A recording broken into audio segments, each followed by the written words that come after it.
In this module, we will walk through how to request a content service from GS1 Canada by using the online service request tool. To begin, log into your My GS1 account. Click My GS1. Enter your username, password, and company ID. Then click Login. On the Welcome page, select the Services tab. Under GS1 Canada Images, select Service Access.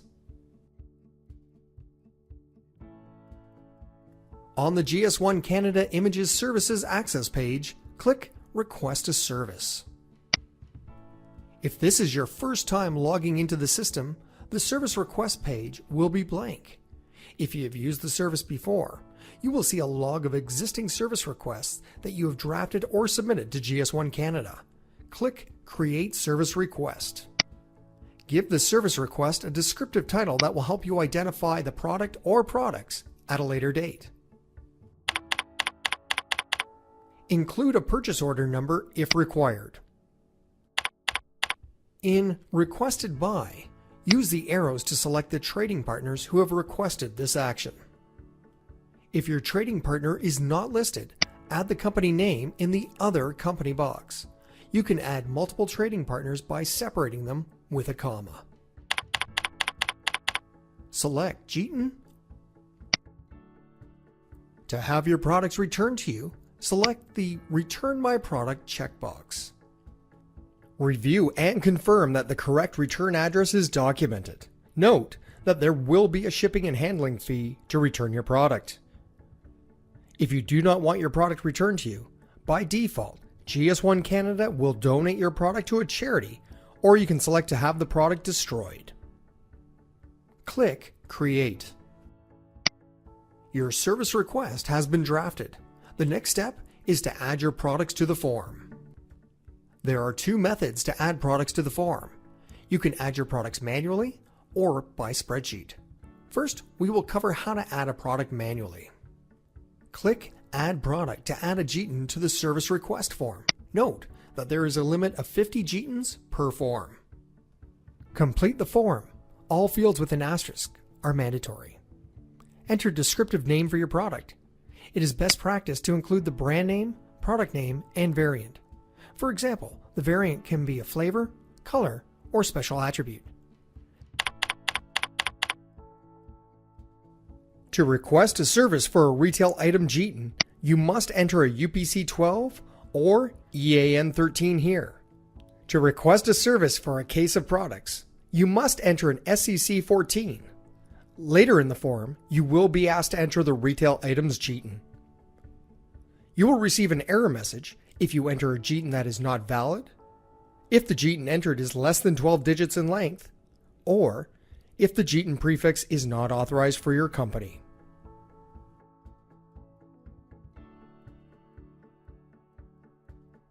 Next, select your service.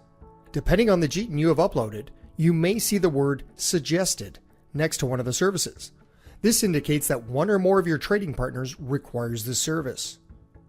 If you choose not to take the suggestion, GS1 Canada will contact you to validate the reason for your rejection. The top three options available are GS1 Canada's Retail Trading Partner Bundles. They are cost-effective bundles of some of GS1 Canada's most popular content capture services. Please note, if you have entered an SSC 14 and select the Retail and Food Service Trading Partner Services Bundle, you will be required to enter the retail items G10s at the bottom of this form. If your products are under embargo, use the calendar to indicate the date. GS1 Canada will not release your images and data to the market until this date. Enter an image end date if applicable. For instance, an image end date may be required if the product package is a part of a promotion that will have a limited shelf life. Fill out information for your product. The services you selected will dictate the information you are required to provide.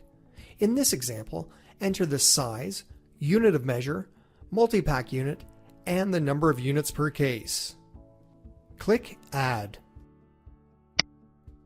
Your G10 has successfully been added to the service request form, and will have a compliant item status. You can edit the GS1 at any time using the pencil icon under the Action tab. Next, we will demonstrate how to add a batch of GS1s using an Excel spreadsheet. To upload multiple GS1s at once, click Load by File. Note that only the GS1 and description will be captured. You will still need to select what service applies to each GS1. Each line is for one product's GS1 and description. Each line format is GS1 plus tab plus GS1 description. Copy directly from your Excel spreadsheet. Paste the GS1s and descriptions. Click Load. Click OK to confirm your action. Your GS1s have successfully been loaded to the service request. If your GS1s fail to upload, check that the GS1 is the correct length and formatting is correct. Click Close.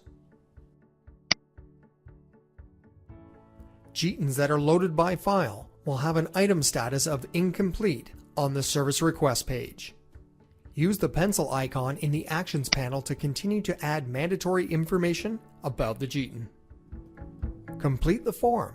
The description and GS1 have been pre-populated for you. Next, select your service. Depending on the GS1 you have uploaded, you may see the word suggested next to one of the services. This indicates that one or more of your trading partners requires this service. If you choose not to take the suggestion, GS1 Canada will contact you to validate the reason for your rejection. Fill out the information for your product. The services you selected will dictate the information you are required to provide. In this example, we will enter the size, unit of measure, multi-pack unit, and the number of units per case. Click Update to save your changes. The item status for the GS1 is now compliant. Repeat the step for any incompliant GS1s. We will now walk through how to submit the service request to GS1 Canada. When you have finished uploading all your GS1s to the service request form, click Submit to send your service request to GS1 Canada. Note that you will not be able to submit the service request if any of your GS1s have an item status of incompleted. Review and accept the service request agreement.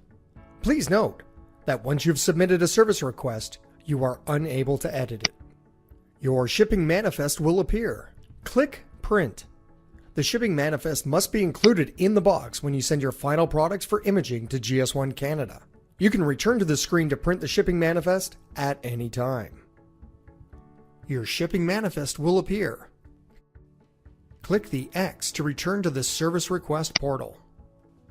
After GS1 Canada has received your service request, they will update the item status from compliant to received. If there is a problem with the request, you will receive an email from GS1 Canada directing you to review the comment log. Click the icon to review the log. Please contact GS1 Canada if you need support resolving the issues. Click Close. Click Home to return to the service request homepage. A log of all of your service requests will be displayed. You can track the status of your service requests here. If your service request has a status of pending user review, GS1 Canada needs you to review and revise the service request. To export the list of service requests, click Export to Excel. A log of your service requests will appear in Excel. For additional support, please contact GS1 Canada by email or phone. Learn more via the GS1 Canada Learning Zone.